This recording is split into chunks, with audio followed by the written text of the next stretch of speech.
नमस्कार, मैं हूं सैफ खान और आप देख रहे हैं HN न्यूज। आइए नजर डालते हैं आज की एक खास खबर पर। मीरा रोड के सृष्टि सेक्टर 1 में सोसाइटी में 19 वर्षीय अभिषेक के हत्यारे दोनों सिक्योरिटी गार्ड को पुलिस ने किया गिरफ्तार। काशी मीरा पुलिस ने सुलझाई हत्या की गुत्थी। पुलिस जांच में हुए चौंकाने वाले खुलासे।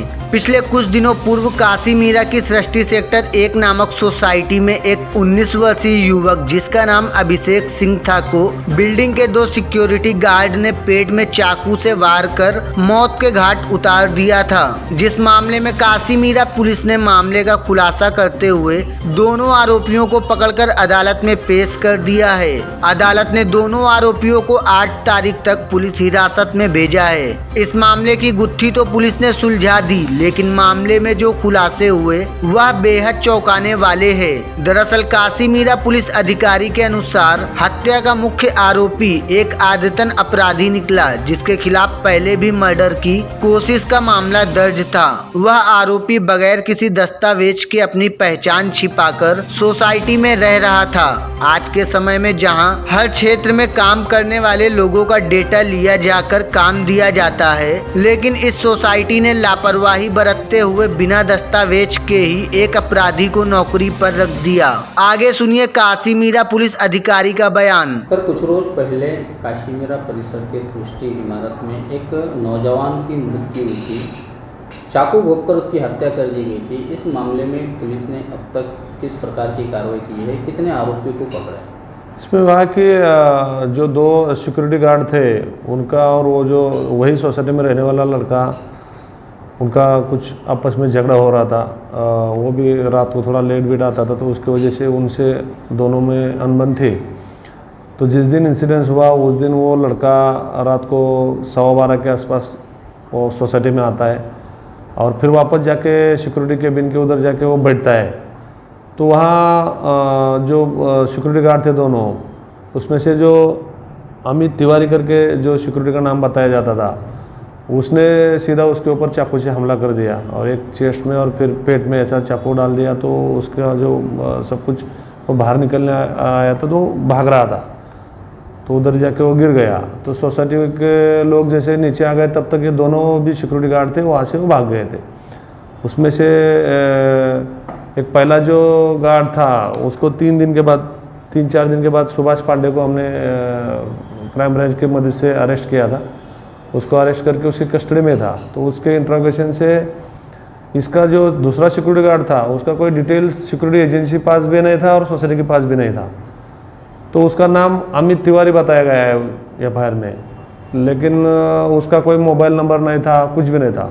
तो इस हिसाब से उसको ऐसा इंट्रोगेशन करके उसने बताया था कि मेरे को एक जो सुभाष पांडे था उसने बताया कि भाई मेरे को एक कॉल आया था ये जो अमित के नाम से। तो वो नंबर उसको याद नहीं था। तो हमने वो सब टेक्निकल एविडेंस सब कलेक्ट करके ये नंबर को ढूंढा और फिर हमको एक जुहू मुंबई का एड्रेस मिला था।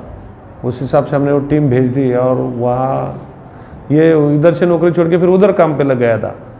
तो उसको लाया तो उसका असली नाम अमित कुमार सौरभ है, वो ना कि तिवारी। तो हमने उसको अरेस्ट कर लिया है और जो भी कानून की कार्रवाई है उसको 8 जून तक पुलिस कस्टडी रिमांड अभी हमारे पास चल रही है। दोनों आरोपी पुलिस कस्टडी में, दोनों को अरेस्ट कर लिया है। सर, हत्या का मूल कारण क्या आया है समझ में?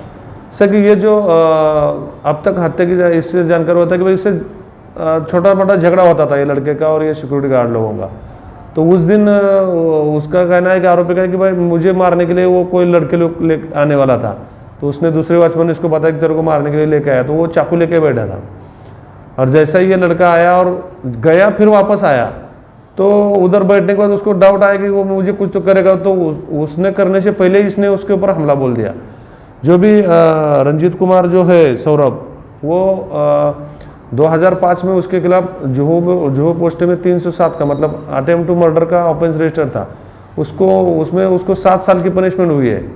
तो वैसा ही वो क्रिमिनली है। तो उसने उसके ऊपर हमला करके उसमें वो लड़की की डेथ हो गई है। सर, इनकी उम्र क्या थी दोनों आरोपियों की, और इनका क्या बैकग्राउंड क्या है, इसके पहले का हिस्ट्री क्या है? ये जो सुभाष पांडे जो है, जो उसका 56 के ऊपर उम्र है, 58-56, उसका कोई बैकग्राउंड मतलब वो कोई क्रिमिनल रिकॉर्ड नहीं है, लेकिन ये जो दूसरा आरोपी है जिसने चाकू से वो लड़के को मारा, वो रंजीत कुमार सौरभ, उसका रिकॉर्ड है उसके ऊपर, मतलब वो जेल भर के आए हैं और बाकी का हम लोग तहकीकात कर रहे हैं और कोई कहाँ ऑफेंस उसके खिलाफ रजिस्टर है करके। सर ये जो हत्या हुई उसमें सिर्फ जो सौरभ की जो आप बात कर रहे हो, रंजीत कुमार सौरभ, सिर्फ रंजीत कुमार सौरभ ने ही उस पर हमला किया है, दूसरे ने किस प्रकार की उसकी क्या मदद की थी या उसका कितना रोल है? एक्चुअली जो चाकू से हमला किया दो सौरभ ने किया और उसी वजह से उसकी डेथ भी हो गई, लेकिन वो साथ में था। अभी उनके घर वाले को इसके साथ भी झगड़ा होता था ऐसा कहना है, तो पूरा इंक्वायरी के बाद पता चलेगा कि ये जो दूसरा वाला जो आरोपी है उसका क्या रोल आता है सामने, उस हिसाब से हम लोग आगे कार्रवाई करेंगे। अभी क्या स्थिति है दोनों आरोपियों की, कब तक पुलिस कस्टडी है और वो क्या पुलिस ने कुछ बरामद किया इस मामले में? 8 जून तक पुलिस कस्टडी रिमांड है दोनों आरोपी की और फिलहाल हमारे कस्टडी में है। जो भी एविडेंस हम लोग कलेक्ट कर रहे हैं वो हमारे पास उपलब्ध है अभी।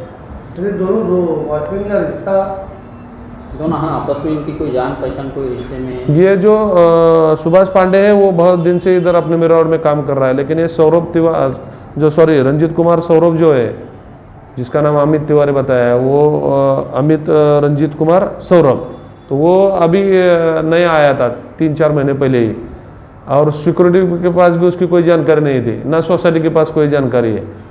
तो ऐसा ही ये सुभाष पांडे को रास्ते से मिला था, तो काम है क्या पूछा, तो उसने बोला कि इधर काम है सोसाइटी में, तो सिक्योरिटी का तौर पे वो वॉचमैन उधर नौकरी कर रहा था।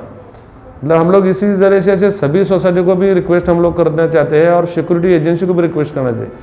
सिक्योरिटी एजेंसी तो अपने पैसे के लिए किसी को भी रख सकती है, लेकिन सोसाइटी लाखों रुपए पेड करती है उनको, तो सोसाइटी ने कम से कम जो भी वॉचमैन उनके उधर सिक्योरिटी कर रहा है उसका पूरा बायोडाटा सोसाइटी के पास होना चाहिए, मोबाइल नंबर के साथ, आधार कार्ड, सभी जो भी डॉक्यूमेंट उनके हैं तो वो जेरॉक्स सेट लगा के रखना चाहिए। और सभी सोसाइटी को मैं आपके जरिए निवेदन करता हूँ कि जो भी वॉचमैन आपके पास काम कर रहे हैं, हालांकि वॉचमैन क्या डेली चेंज नहीं होते, वही रिपीटेशन है, तो उनका सब डाटा सिक्योरिटी एजेंसी के पास होता है नहीं होता है वो बिना उसके हिचक के आप अपने पास रखो, और कभी भी कुछ ऐसा इंसिडेंट होता है तो तुरंत हमको सब डॉक्यूमेंट उपलब्ध होना चाहिए। अभी जैसा इसमें कुछ भी नहीं था, ना सोसाइटी के पास कुछ है आरोपी का, ना सिक्योरिटी एजेंसी के पास है। बाद में आगे की कार्रवाई हो जाएगी। अभी सिक्योरिटी का जो लाइसेंस है उसको तो रद्द करने के लिए मैं प्रस्ताव भेजने वाला हूँ, लेकिन इंसिडेंट होने के बाद ये सब को याद आना, तो इंसिडेंट होने से पहले भी सभी लोगों ने प्रिकॉशन लेना जरूरी है। और सोसाइटी को बहुत बड़ा कुछ काम करने की जरूरत नहीं है, लेकिन जो सिक्योरिटी अपने कर रही है, सोसाइटी की सिक्योरिटी कर रही है, अपने सोसाइटी के लोगों की सिक्योरिटी कर रहे हैं, उनका डाटा सोसाइटी के पास होना चाहिए, ये बहुत जरूरी है। पेश है काशी मीरा की यह खास रिपोर्ट।